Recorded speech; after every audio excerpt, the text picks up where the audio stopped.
My name is Arthur Porto, and I'm proud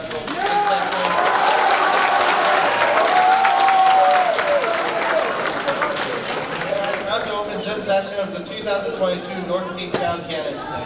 We'd like to thank all the candidates that are present and acknowledge the time that they have taken out of their day to be here. The candidates for Rhode Island Attorney General will now be introduced. May the first candidate please walk up to his podium.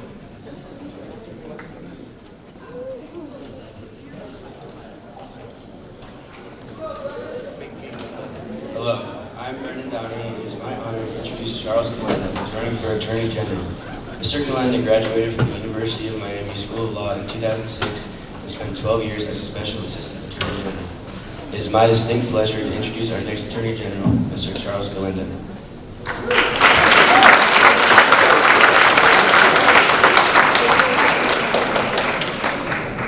Thank you, Brendan, and thank you all for having me here.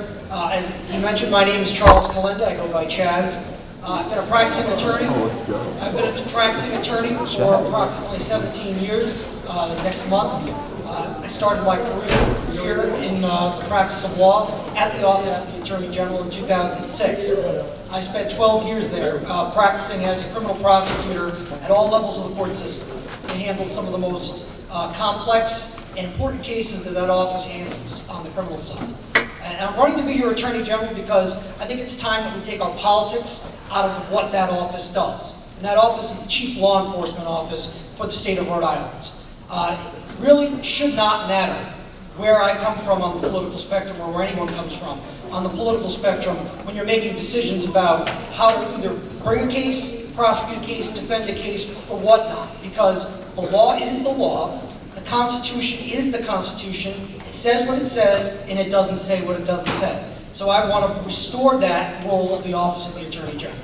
Thank you.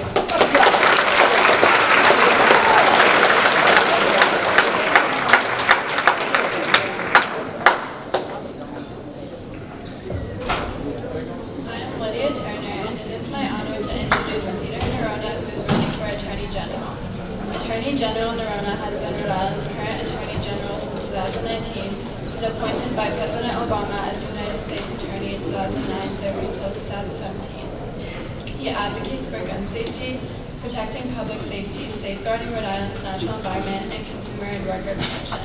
It is my distinct pleasure to introduce Attorney General Nerona.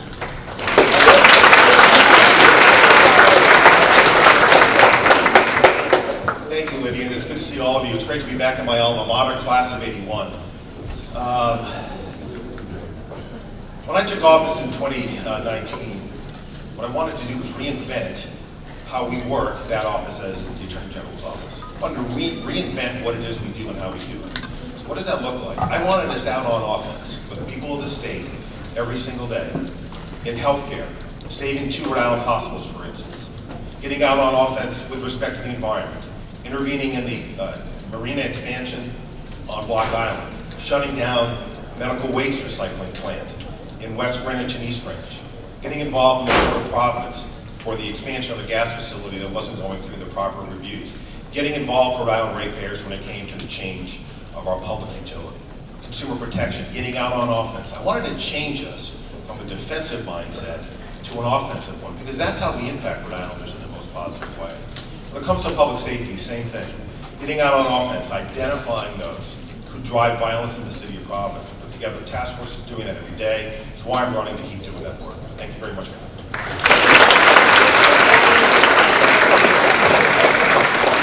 Thank you for this opening statement. At this time, anyone who wishes to ask a candidate a question may come up to the microphone at the front of the stage.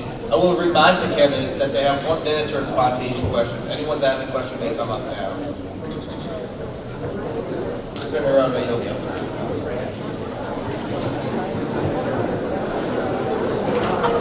I wanted to ask y'all coming in something returning.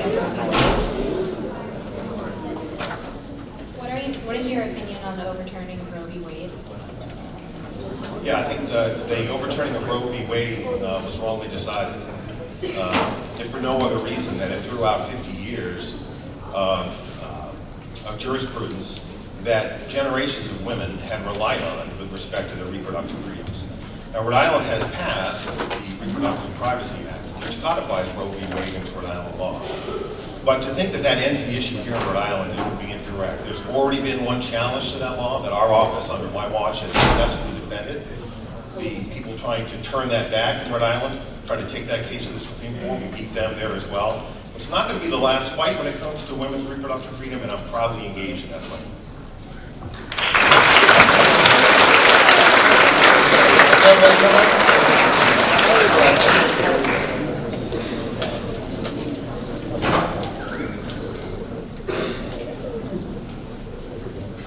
Same question. I get the same question. So, as Mr. Nerona mentioned, Rhode Island has spoken. The Supreme Court, all they said was the states were able to make up their own minds when it came to what that right of having an abortion maintains.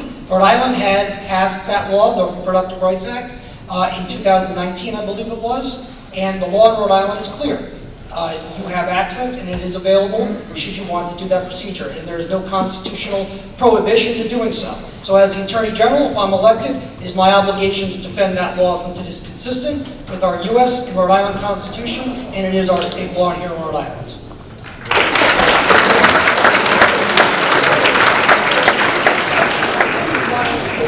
So I'm pretty most of you have noticed the expansion of neighborhoods in North Kingstown, specifically the Glen. I was wondering, do you plan on implementing laws to conserve the woods in that area, or just in general in all of Rhode Island? Mr. Collector.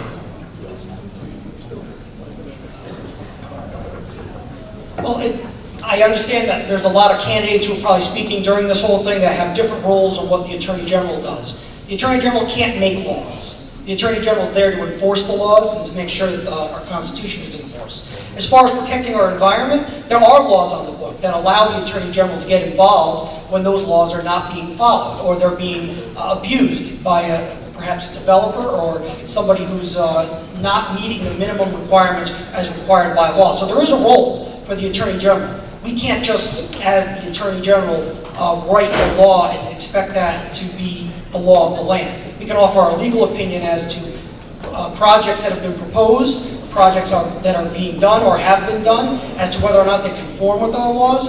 But as far as making laws, we don't have the ability to do that. It's just not part of our constitutional role.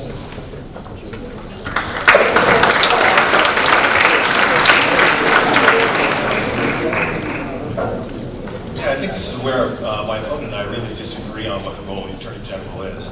I think the Attorney General can and should fight the laws that impact Rhode Islanders significantly. For example, we fought at the General Assembly to get our consumer protection law changed so that we could fight on behalf of consumers. We couldn't do that before. Now we can. We won't have to argue those that are ripping off Rhode Islanders. I'll give you many other examples of healthcare and gun safety, many other areas where we fought for laws that make Rhode Islanders safer.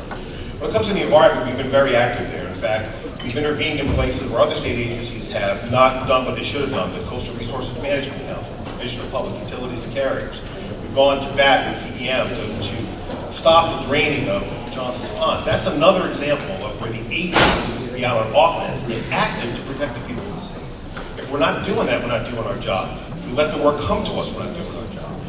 We have this tremendous power in the office. It's incumbent on us to use it, because we're not using it, we're not helping Rhode Island.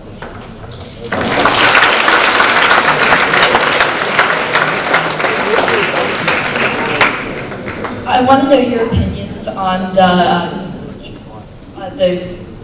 the common sense law regarding gun safety. Mr. Nerona.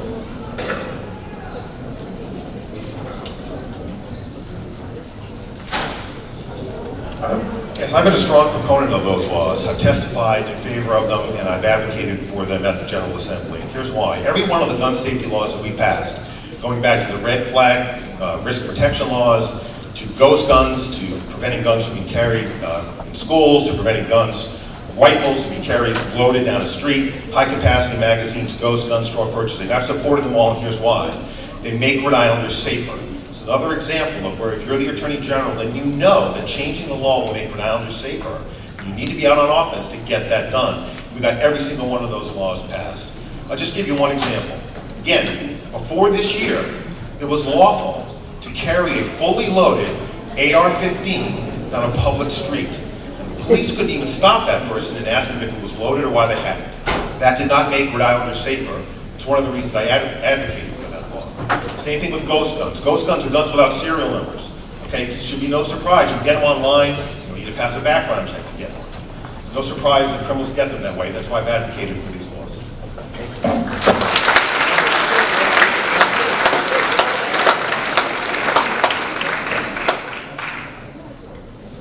The fundamental disagreement that we actually have is that I believe in your constitutional rights. Mr. Nerona apparently does not believe in at least one of them. Second, Rhode Island, the United States Supreme Court has ruled, and it did so affirmed this year, that you have an individual fundamental constitutional right to keep and bear arms, and that any restriction on those rights must be deeply rooted in American history and tradition. Federal courts across this country have been striking down the laws that this Attorney General has been advocating for, and it's happening right now in Rhode Island. So whether you agree with his positions that guns are bad, or we need to do this to protect the people, we, as the Attorney General, have an obligation to follow our laws and follow our Constitution. There's a process to change it. If you don't like it, I suggest that you go to your legislators, you go to the United States Congress, and you go to the courts to change that process. But whether or not I agree with that constitutional right, it's my obligation to enforce it, and I will do just that.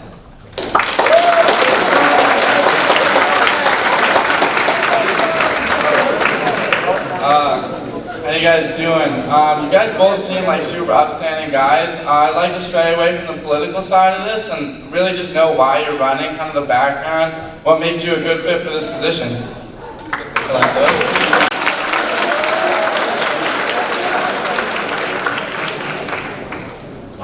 It's a very good question, because I don't know why people get involved in these political races anymore, because they are so vitriolic.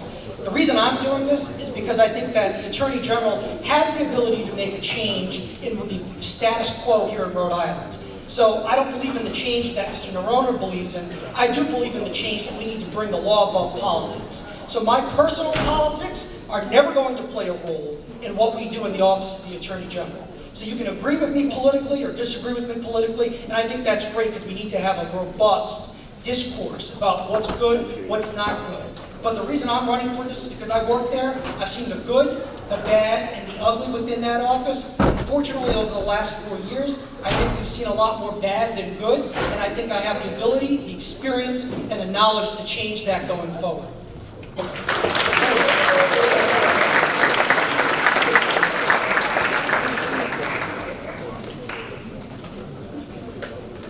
Yeah, thank you for the question. To me, it really comes down to really three things: experience, approach, and substance. When it comes to experience, I've been a line assistant attorney general. I've been an assistant United States attorney. That's a federal prosecutor. I led the U.S. Attorney's Office for 8 years. I've now led the AG's office for 4. So my experience relative to my opponents, they're just not the same. They're not comparable, frankly. When it comes to approach, I think you see the difference here. My approach is to use the power of the office expansively. Okay? And when that means fighting on behalf of Rhode Islanders, defending laws that this state has passed to make us safer, I'm going to defend them. Our laws have been passed that way, I'm going to continue to defend them. I want to get out on offense for the environment, against public utilities ripping off Rhode Islanders, not protecting our climate. I'm going to do that work because that's what's important for Rhode Islanders. And and when it comes to approach, again, it's sort of let the work come to you, which is the way my opponent looks at it, or for me, it's finding the work that would make Rhode Islanders' lives better. Again, if we're not in that game, I don't know why we're serving in this office.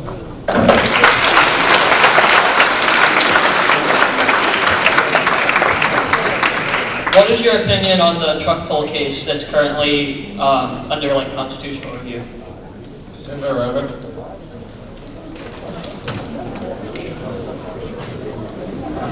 Yeah, so that is a case where the General Assembly and the governor some time ago and most recently have decided that is a way to generate revenue to fix our bridges and highways in Rhode Island. As Attorney General, it's my job to defend the state when the state is sued. We talked a little bit about me getting out on offense for the state. That's when I choose the issues I'm going to fight on. Truck tolling is a situation where I defend the state. I reviewed that decision by Judge Smith in the federal court. I used to appear in front of him when I was an assistant U.S. attorney. I believe that there is merit to the appeal. The governor and the General Assembly agree as well, and so that case is going to be taken up on appeal. What are the issues? The issue is the Commerce Clause in the United States. The Commerce Clause is kind of a funky thing that I can't imagine many of you are all that interested in. But the bottom line is it's not an area of settled law. There are a lot of forks in the road, and for matters of this importance to the state, an appeal is warranted, and the possibility or the probability of success is there. So doing my job on behalf of the state or defending the state in that appeal.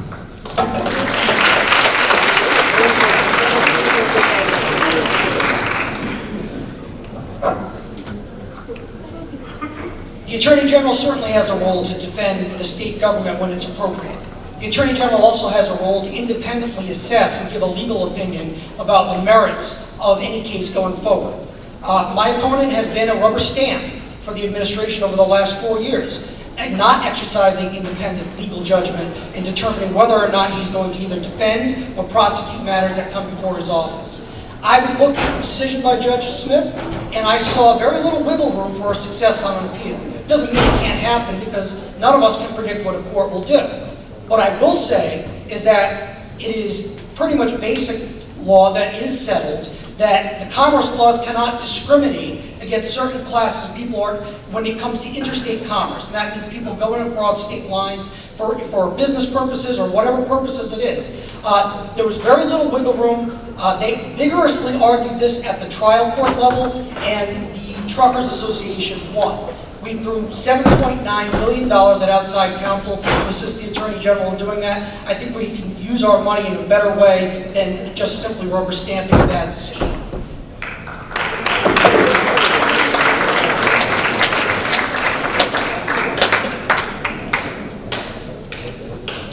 What do you guys plan on doing marijuana being laced with fentanyl and teens being have access to it? Mr. Clinton?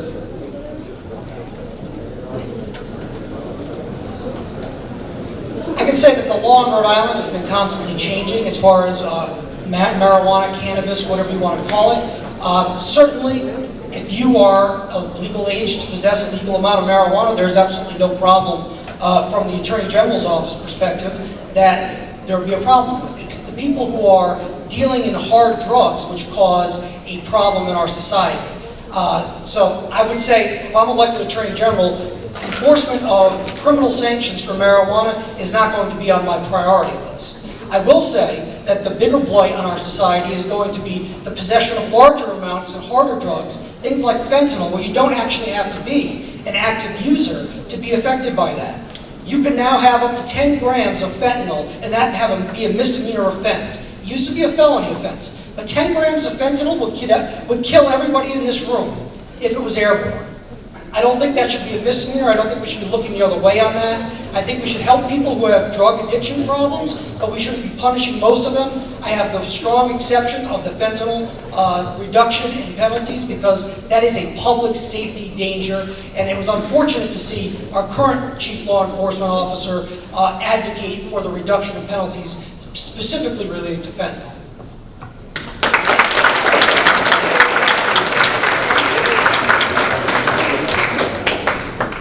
Question. Once marijuana is legal, there won't be obviously any criminal sanctions for possession of marijuana if you are an adult. One thing that does concern me is driving under the influence and being able to detect drivers who are under the influence of marijuana is very hard to detect. When it comes to harder drugs, you know, the focus of my administration has been on those who are dealing drugs to others. I don't believe that people who possess a small amount of drugs for personal use should be handled with the maximum impact in the criminal justice system. Those are people who need help. What we really need to do is go after the people who are dealing those drugs to them, and that's exactly what we've done.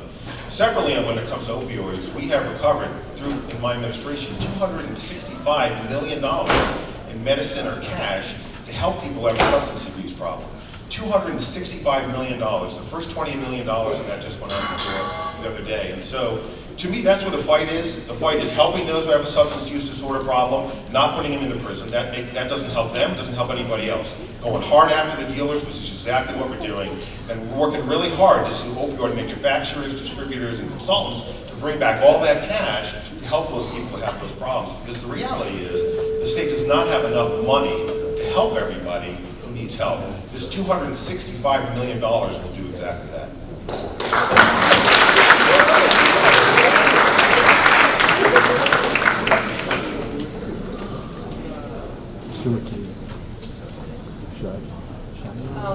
Okay, so when you said that you enforce the articles of the Constitution, are there any that you at least partly disagree with, or any you think should be revised or updated?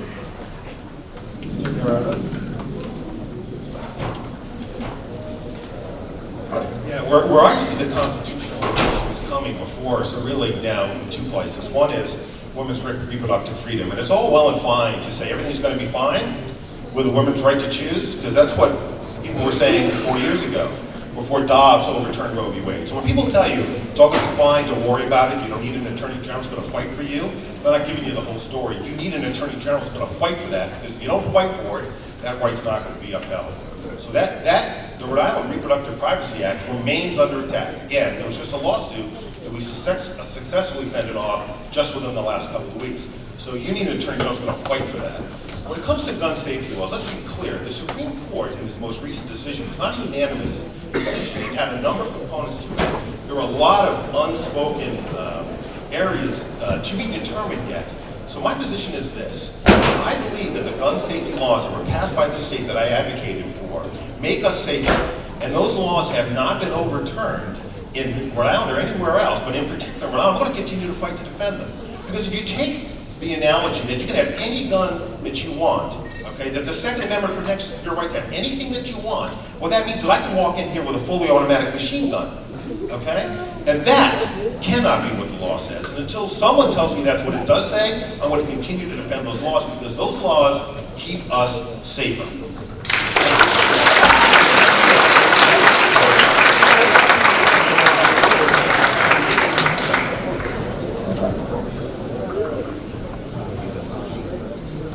What that was hyperbole. You were never able to walk in here with a fully automatic weapon of any kind. Those have been long prohibited, and those have been long held illegal under federal law. Nothing Rhode Island passed in the last year did any of that. And the Second Amendment is not an unlimited right. There are long-standing traditional restrictions that go back to the time of the ratification of the Second Amendment, as the United States Supreme Court held, have to have been in existence in order for you to restrict the Second Amendment. So I'll just say that. And to respond to the other thing, that these laws have not been held unconstitutional, in many federal courts they have. In the federal court, the District of Delaware has struck down ghost gun laws. The federal courts in the District of California have struck down laws that prohibited anyone under 21 from possessing firearms. Several courts have already held that the high-capacity magazine rounds have been unconstitutional. They're still fighting those out in several different circuits, and there's a lawsuit pending in Rhode Island right now. Because the Supreme Court has ruled the way it did, we have an obligation, regardless of my personal views, we have an obligation to enforce our constitutional rights the way the Supreme Court has interpreted them. And there is a process for changing it. It's difficult. Just like you probably taught in your civics classes, changing the Constitution is difficult. It's supposed to be difficult, because we don't want ever-changing laws that are governing us all the time, that people don't know when they're ever going to change. So there are many areas maybe that I don't agree with in the Constitution, but it's not my role as the Attorney General to say, I don't agree with it, so therefore I'm not enforcing it. That's the role of the legislature, that's the role of the Congress, and that's the role of the President of the United States, and in the state level, the governor, to make those decisions. And that's why you elect those people who are your representatives to make those decisions on your behalf.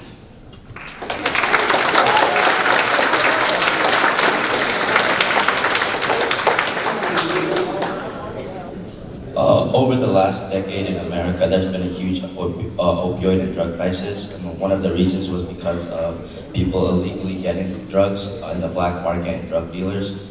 And I heard that the federal government was going to legalize certain hard drugs like cocaine and create federal programs that will give like small controlled amounts of to addicts to help them. As the Attorney General, would you guys support programs like these? Glenda?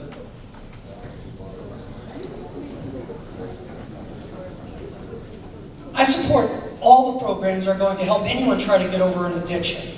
We have, here in Rhode Island, several diversionary programs within our criminal justice system that do exactly that.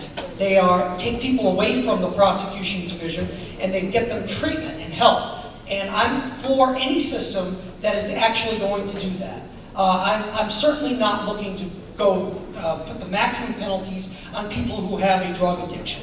I agree actually with Mr. Norona that our focus should be on people who are providing these hard drugs, the drug dealers, to our youth, to our people, because they are causing the majority of the violent crime that we're seeing on the rise. So yes, I do support those programs. I support the programs that we have currently in Rhode Island and other states. I don't know if there's one yet on a national level that applies in all states, but I would support anyone getting the help that they need and keeping them in society so they can be a productive members of society and not be completely barred with a felony conviction simply for being an addict.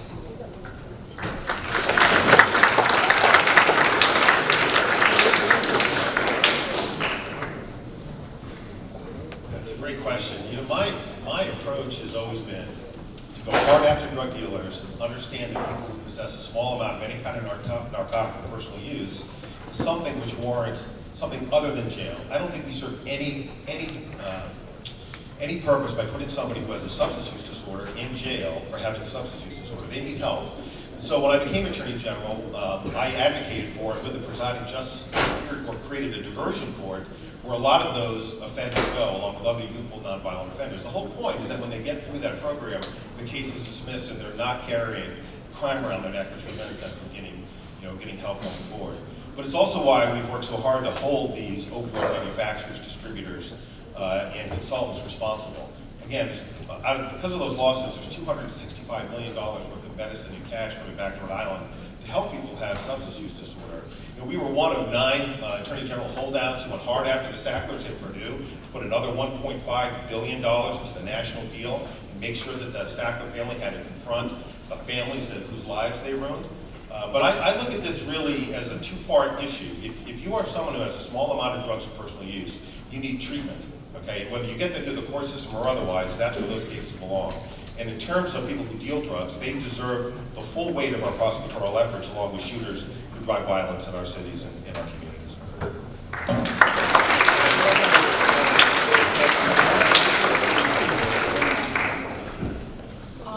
If laws and like the Constitution have been passing things that are trying to prevent gun violence and you're being dependent on those laws, why is gun violence still such a relevant thing in this country?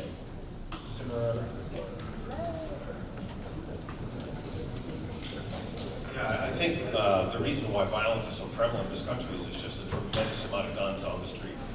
You know, when I was a younger prosecutor from 96 to 2009 on the line, you know, most people shared a gun in Providence. So if you were somebody who was shooting somebody in Providence, you borrowed a gun, or somebody hid it behind the shed, you went and grabbed it. Many times, by the time you came back to shoot the person you wanted to shoot, they were gone.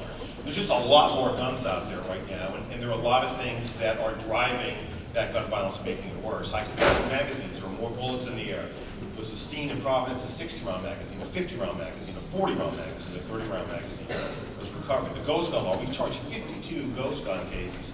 People who are going online, buying kits, drilling the holes in the gun part kits, and putting guns together. It should be no surprise that criminals are getting the guns that way. But there are two choices. There are to not pass laws that I still believe pass constitutional muster that can make us safer, and then prosecute people for violating it. We just hit a big case with our Urban Violent Crime Task Force. A couple in West Warwick had silencers, body armor, ghost guns, machine guns. Okay? Our team went after them and got those guns and those people off the street. That's what brings violence down. Targeting people who are putting guns on the street, either they're buying from people who can't buy them, or they're putting them together by buying the kits online. But we couldn't do that work. We didn't have the tools to be able to do it. So my opponent talks about gun laws that are being overturned. One gun law that got overturned that he celebrates is this law that used to, or in many places still does, prevent you from taking a serial number and scratching off your gun so police can't trace it. Okay, it's true, a court in West Virginia threw that out. Okay, how is that good for the people of this state? Okay, so that when the police get a gun from a crime scene, they can't trace it. This is where the Supreme Court is headed. But until in Rhode Island our laws are overturned, I am going to continue to defend those laws because I believe eventually the Supreme Court will recognize that the path that they've started us down can't lead to what many would believe is its logical conclusion. When we come to the case that my opponent references, it's in court right now, it's about high-capacity magazines. Query whether the Second Amendment, okay, covers things that aren't firearms like high-capacity magazines. That's why we're having that argument, because I'm not convinced that it does. I'm going to fight for those laws, because this state passed them, and I believe they keep us safer. Thank you.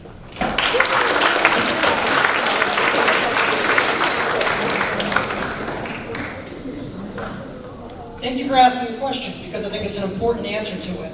The reason why these gun violence is still prevalent here today is because people who engage in gun violence are not going to follow whatever laws you follow. They're going to go, whatever laws you pass. They're going to go out and commit these laws no matter what. And Rhode Island has always had the tools to go after them. As far as I know, it's never been legal to go out there and use a gun and kill somebody or shoot somebody without a justification. We had those laws long before 2022. The laws that were passed and advocated for by this Attorney General this past session only criminalize people who are otherwise law-abiding citizens. And the reason why it's still a problem is because you have to balance the rights of the individuals, the Constitution requires that, versus public safety. We can sit here and all agree, I think everybody in this room would probably agree, that we do not want violence. We do not want gun violence. I agree with that. What I also think we have to agree on, and what we need to make sure we're moving towards, is balancing protecting society with the individual rights of the people under the Constitution. Rhode Island does not get to trump the United States Constitution or federal law when it comes to passing laws regarding anything that the Constitution talks about. So while Mr. Noronha may believe that these laws are constitutional, several courts are already holding that they're not. So when you start getting the dominoes falling, we should be getting ahead of that, making sure that our laws are consistent with our Constitution, rather than getting into legal battles, arguing about, well, this is good for public safety, so we have to do it no matter what the courts say. That's the wrong approach, that's a partisan approach, and that's why I'm running here, is to take that partisan approach out of the office of the Attorney General. I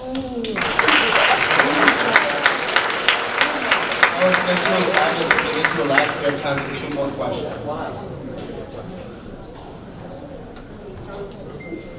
I wanted to know if you believe that the Constitution should be a living document that is being changed as society progresses, or if it should stay the same and be maintained since it's through like other laws.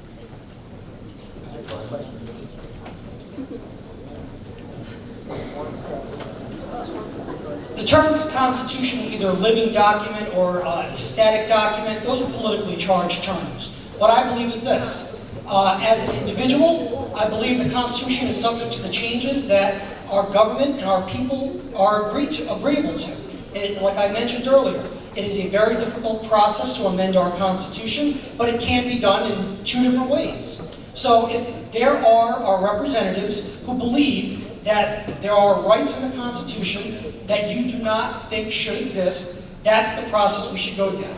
I, as the Attorney General, if I'm elected, am not in the position, do not have the authority to change the Constitution. I do not have the authority to change the law. I should not be advocating for partisan causes because it brings down the level of confidence that the public has in my independence as the Attorney General. If I'm out there advocating for public changes to the Constitution or public changes to the law, I look like I'm taking a side.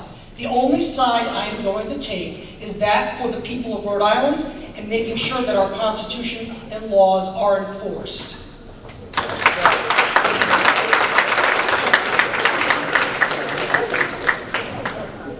I'll answer that question in a straightforward fashion. I think it is a living document. I think as the Supreme Court did in the Bruin case, which is a firearms case, is to go back and decide, well, we're not going to balance public interest against the modern weapons of war today. We're simply going to go back and look and see what was regulated back in 1789 makes no sense. So why brought up the machine gun point? There were no machine guns, so machine guns weren't regulated back in 1789. Then, according to the Supreme Court, if you spin that all the way out, well, then you can have a machine gun. And let's be clear about another gun safety law that my opponent opposed. Red flag laws, which allow you to go to court, police or a family member, to get guns out of the hands of someone who poses a threat to themselves or others. In that instance, according to my opponent, the Second Amendment trumps the safety of that person and their family members. I don't agree with that. I don't agree with that because I believe that the Supreme Court is wrong when it engages in textualism. Here's my point about advocating for laws that matter. Okay? We went to the General Assembly this year because our child neglect law wasn't strong enough to protect children. It wasn't strong enough. We went up there and got that law changed. If your Attorney General isn't doing that, if your Attorney General isn't changing the consumer protection law, if your Attorney General isn't changing the health care law that allows us to block the merger in a way that is advantageous to Rhode Islanders, then Rhode Islanders lose. And so you can look at the job in two ways. All the authority you don't have, or all the authority you believe you have, and then exercise it. Because when you exercise it, you make Rhode Islanders' lives better. We blocked the sale of Prospect and Fatima hospitals. It had never been done before. The AG had never acted in that way. The Department of Health was in favor of selling those hospitals. I blocked it for this reason. I made him put $80 million in the bank to keep those hospitals open. Had I not done that, those hospitals would be closed and those workers would be out of work. So you can decide I don't have the authority, or I'm afraid of my authority, or you can decide I have the authority, I'm going to fight for the people. Until someone tells me I've lost. And that's how I go into this. I want to know what I can do to help the people of the state of Rhode Island. And if I think I have it in my authority, then I'm going to exercise it, because I believe that's how I help everyday Rhode Islanders.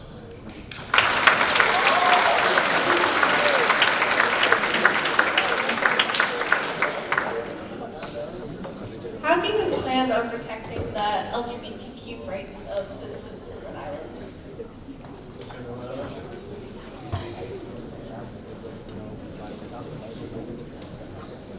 Yeah, that's a great question. After I became Attorney General, it was clear to me that the LGBTQ plus community and others, their civil rights were not being adequately protected across the state of Rhode Island. So we created a civil rights unit for the first time in the office's history. And so we have brought a number of cases where people have been targeted because of the color of their skin or because of whom they love. And we have not always had success in those cases, but that doesn't matter to me. What matters to me is the fight was a worthy one, and I'm going to keep fighting it until we get those cases where they need to be. Part of that problem is because the law needs to change. There are certain communities that are not included in our civil rights law. We've gone to the General Assembly to try to fix that. We've gone to the General Assembly to try to fix our hate crimes law. It's another example of where you can either let the law come to you and do nothing, or you can see a problem and try to fix it. So we're bringing the cases, even though we know right now, on the law as it stands right now, if we get a judicial interpretation that doesn't go away, it's an uphill climb. We're going to keep bringing those cases, and we're going to keep going to the General Assembly and get the law passed, because again, that's the job. You see a problem. You see a community that's not adequately protected. The Attorney General needs to fight for the people. I am the people's lawyer. Part of the way you do that is you go get the law changed. If the law isn't protecting children, if it isn't protecting consumers, if it isn't protecting the LGBTQ plus community, you go to the General Assembly and try to get it fixed. That's what I believe in, and that's why I love this job.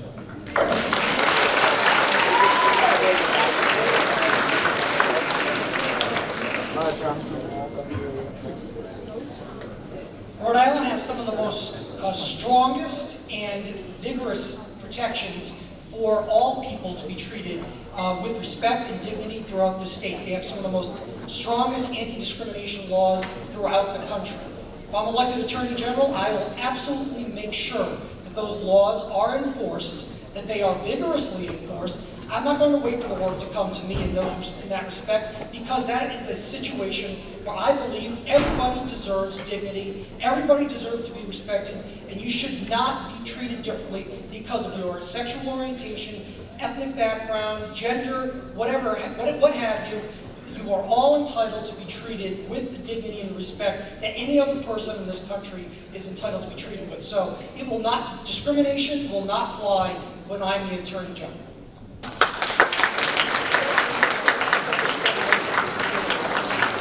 We will now move on to our closing statements.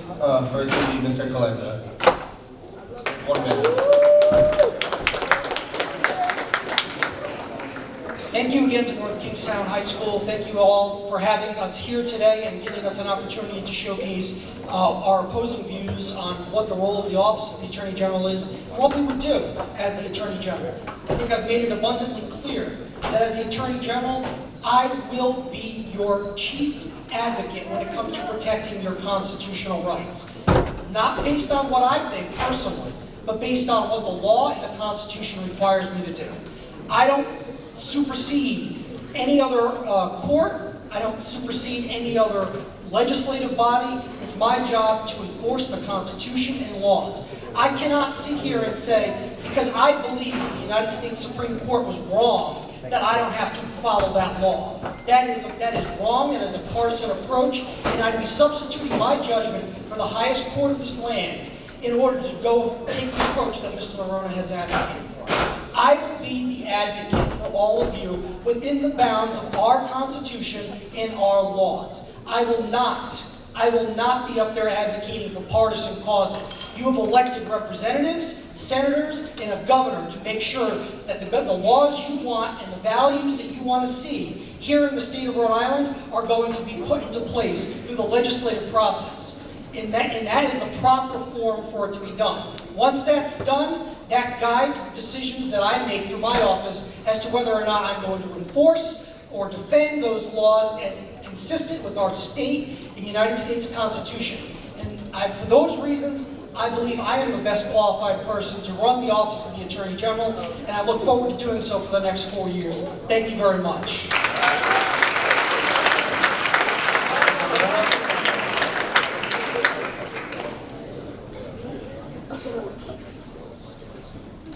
Thanks for having us, Mr. Kalenda. It's good to be with you. Lawyers Weekly did an article on this race recently, and they described the outlook of the candidates pretty differently. They described my view of the office's approach as expansive, and they described my opponents as limited. And I think that fairly captures the differences between us. The Attorney General is the people's voice. Since I've been back to Rhode Island after leaving Boston, where I went to college and law school, I've never had a private client here. My only client has been you and your families. I really believe in that work. I believe in doing that work to the best of our ability and thinking globally about what our role can and should be. We've done things in these first 4 years that prior attorneys general have never done. We've gotten involved in environmental matters that in the past the office would never have gotten involved in. We've gotten involved in public utility matters, act on climate matters, climate change matters that the office in the past had never gotten involved in. We went to the legislature, changed our consumer protection law so we could go after car dealers that are adding $4,000 to the price of a car when you get down there after you test drive it. All of that work is new.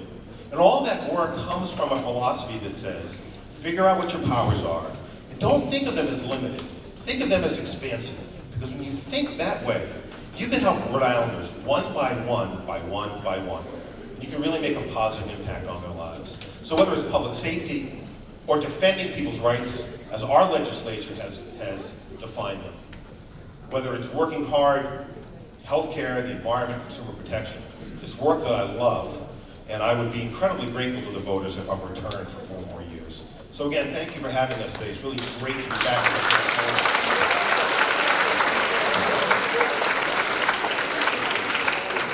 On behalf of all the students and teachers of North Kingstown, thank you for both of your participation and support for our candidates today. Thank you.